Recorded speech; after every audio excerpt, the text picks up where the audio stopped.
Hi, it's me again, Larry Keigwin, and welcome back to the fourth episode of Happy Hour with Chris and Larry. Yes, welcome back. I'm Chris Keesee, and Happy Hour with Chris and Larry is sponsored by Art Desk Magazine in support of the Green Box Arts Festival. We have a super fun interview today with one of our festival favorites. Now, I know in our past episodes we've been highlighting the visual arts, but also we've been including music since the very beginning at the Green Box Arts Festival. Yes, music has been a part of Green Box since the very beginning, and a big thank you to Colorado Springs philanthropist David Siegel for his curatorial input for the festival. We appreciate so much David's efforts. He's been terrific to work with. Thank you, David. So today, we thought it would be really special to introduce you to the one and only Kyle Dillingham.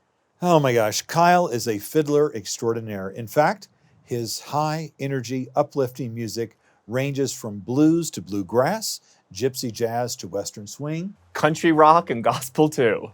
Kyle Dillingham first picked up the violin when he was 9 years old, and 8 years later, he gave 2 featured performances at the Grand Ole Opry in Nashville, Tennessee. Hey, Chris, did you know that Kyle has brought his music to over 37 countries, earning him the title of Oklahoma's musical ambassador? It's pretty impressive. We've been so fortunate to have Kyle with us at the Green Box Arts Festival for 2 different years, in 2013 and 2015. And today, we have him live in our Oklahoma City studio. Great. I can't wait. Let's go get a drink and see if we might get Kyle to play his fiddle. I think that's a great idea. I think he's warming up now. Shall we? Cool. This evening, Larry and I wanted to share with you some of the wines that we drink most often.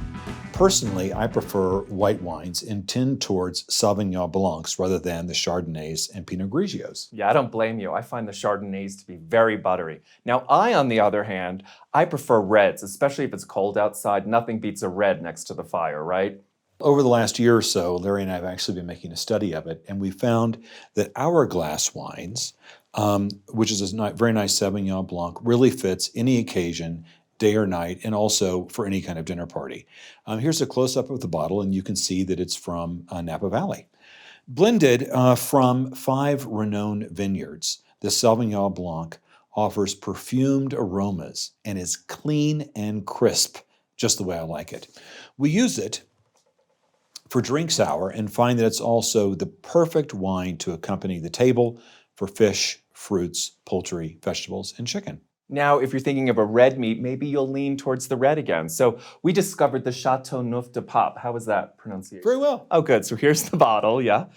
I'm so pleased with this. It comes from an historic village in France's southern Rhone Valley that is famous for its powerful, full-bodied red wines. But the only thing is it's a little expensive, so maybe save it for special occasions, right? Well, Larry, we have a lot to discuss this evening. So why don't we have a quick taste of wine and get on with our discussions, shall we? Sounds good. I'll take the bottle. Here we go. Okay.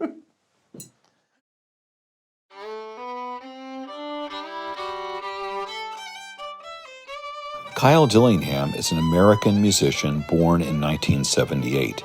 He started playing the violin when he was 9 years old. 8 years later, he gave 2 featured performances at the Grand Ole Opry in Nashville, Tennessee. He received a bachelor's degree in instrumental music performance from Oklahoma City University. He's an Oklahoma Creative Ambassador and was a 2009 recipient of the prestigious Oklahoma Governor's Arts Award. Kyle's first performance at the Green Box Arts Festival was in 2013 alongside the Colorado Youth Symphony.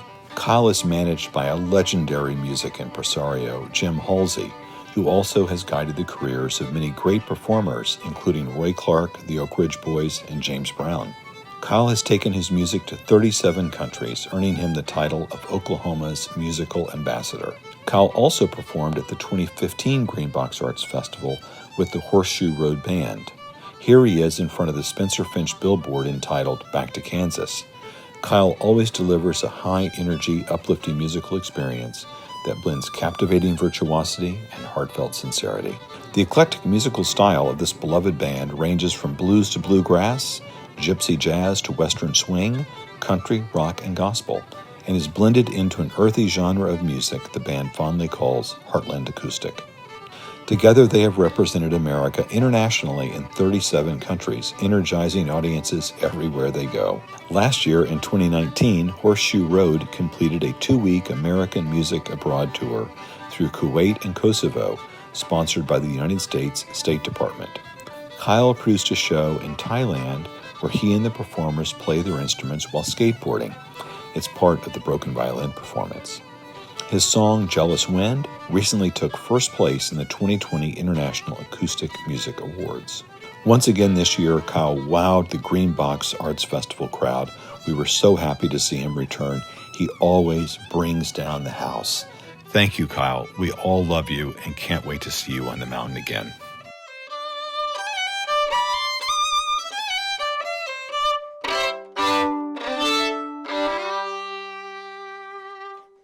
Hi, Kyle. We miss you here in Green Mountain Falls, but we're delighted you can join us from the studio in Oklahoma City. Speaking of Green Mountain Falls, weren't you here in 2013 and 2015? Tell us a little bit about your experience here in Colorado. Did you enjoy being in this environment? Oh my goodness. Chris, Larry, I thank you, first of all, for having me with you today. But let me tell you, Green Mountain Falls just literally changed my life.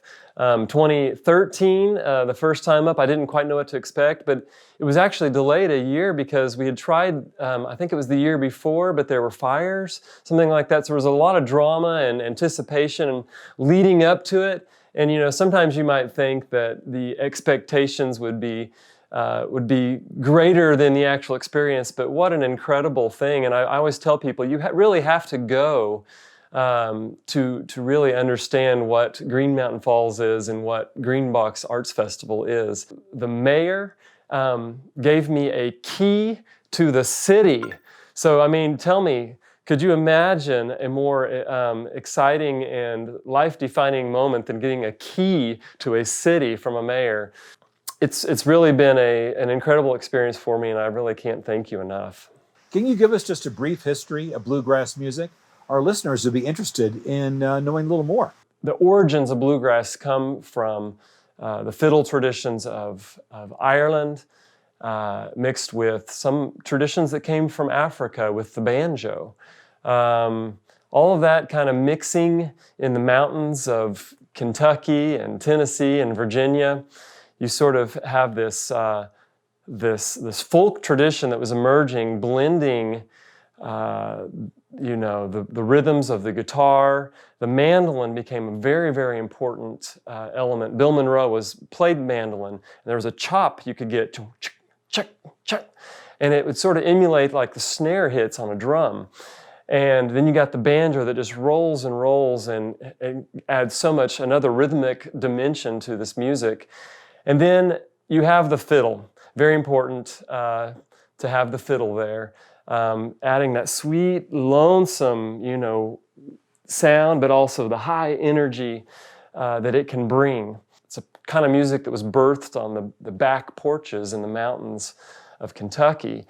So you imagine everybody getting together, the family, the neighbors getting together and just grabbing their instruments and playing, making music and clogging and whatever it might be, and singing, and everybody joining in on the harmonies and the choruses.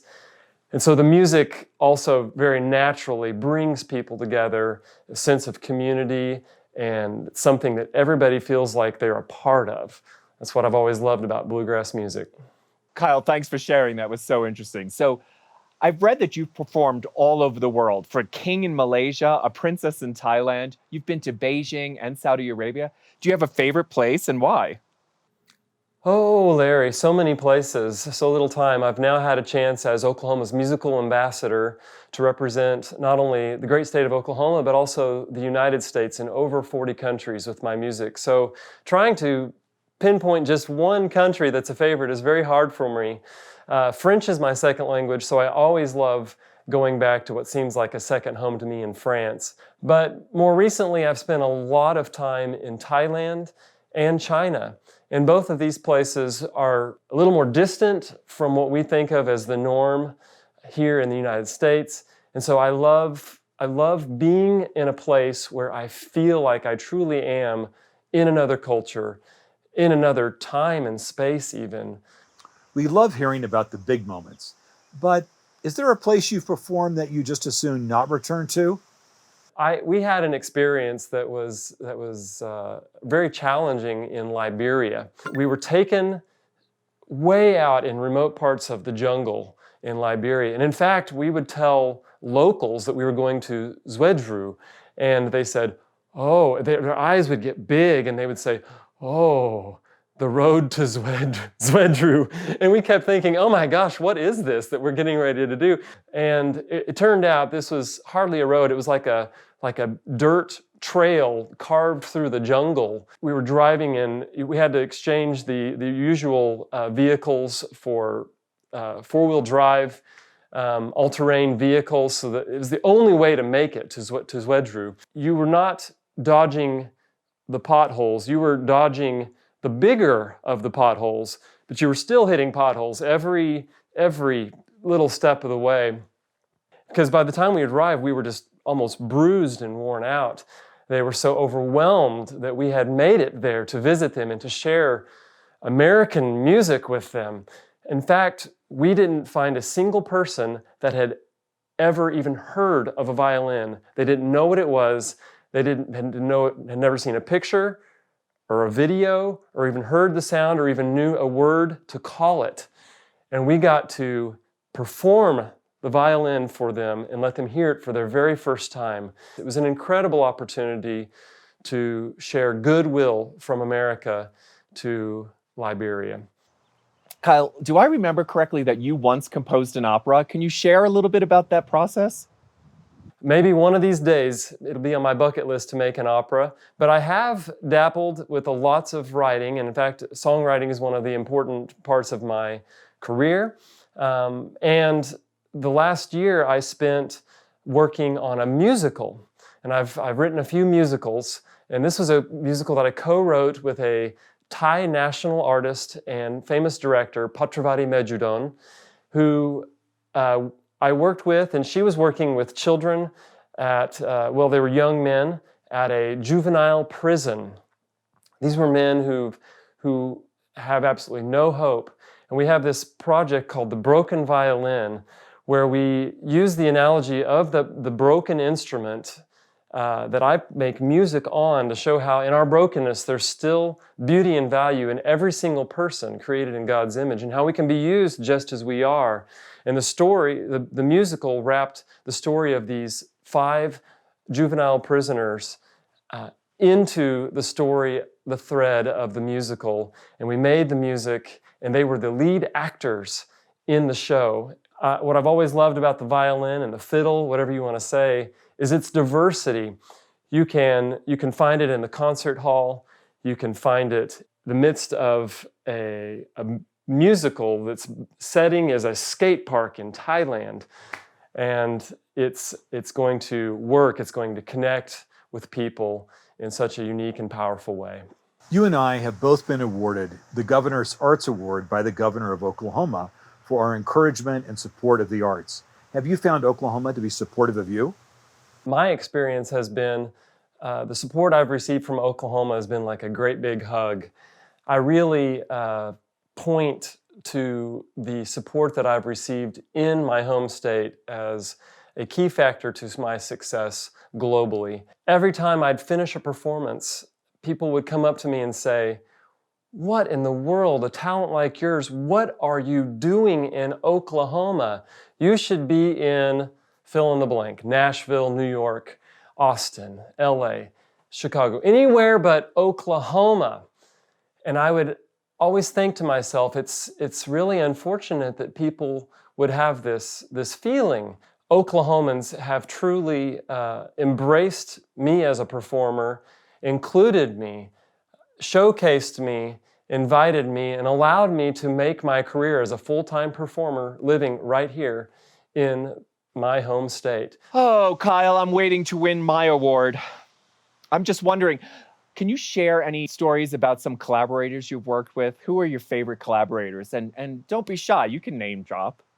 Roy Clark. Roy Clark is just an iconic American artist, country, crossover to pop. He could just do anything, banjo, fiddle, guitar, singing, comedy, you name it. I was hired to play in a little house band for a dinner, a banquet, and Roy Clark was going to be one of the guest celebrities. When he got up to his segment of entertainment, he actually pulled me forward and introduced me. He said, "There's a young man back here playing the fiddle, and I'd just like to know if you can play something for me." And we did a song together, and it was the most amazing thing, because when it ended, the general manager of the Grand Ole Opry at the time, Mr. Bob Whitaker, jumped up on stage and said, "Young man, I want to invite you to be a guest performer at the Grand Ole Opry with Roy Clark." And I'm just thinking to myself, how is this possible? How is this really happening? Roy's manager, Jim Halsey, gets in touch with me and arranges for me to perform a benefit concert with him at Oklahoma City University to endow a new scholarship. And I was introduced that night, and Roy turned the stage over to me for like 20 minutes of his show.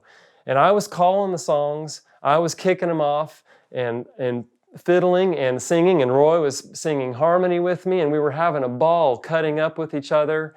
And one of the truly dear performing memories of my life. Would you mind giving us and our viewers just a special treat and maybe play something for us? I know our viewers would really love it. Chris, it would be a pleasure, an honor really for me. Anytime, anywhere, my friend. For you, Larry, and all of your listening audience out there today, I'd like to share one of my songs. Grab my guitar, strap it on. This is inspired by the Fred Rogers documentary. He would often ask people to take 1 minute to just close their eyes and think about somebody who's helped them in their life. Got me thinking about the power of our minds and the power of a minute. And I'll ask you and your audience today to maybe close your eyes and think about that person that's helped you in your life.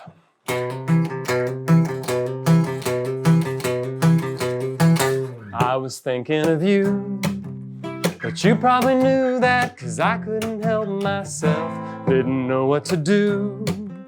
But I'm sure you felt that, 'cause I keep my love on the shelf. Well, it's hard to tell you just how I feel, these words are pumping through my veins. So change my voice, it's my choice, and you know I'm gonna break these chains. 1 minute of my mind, thinking of you with 1 minute of my time. If I could just let this 1 minute rule your world, maybe you would give your love again and again. Yes, you might give your love again. 1 minute of my mind, thinking of you. 1 minute of my time. If I could just let this 1 minute rule your world, maybe you would give your love again and again. Yes, you might give your love again and again. Yes, you might give your love again.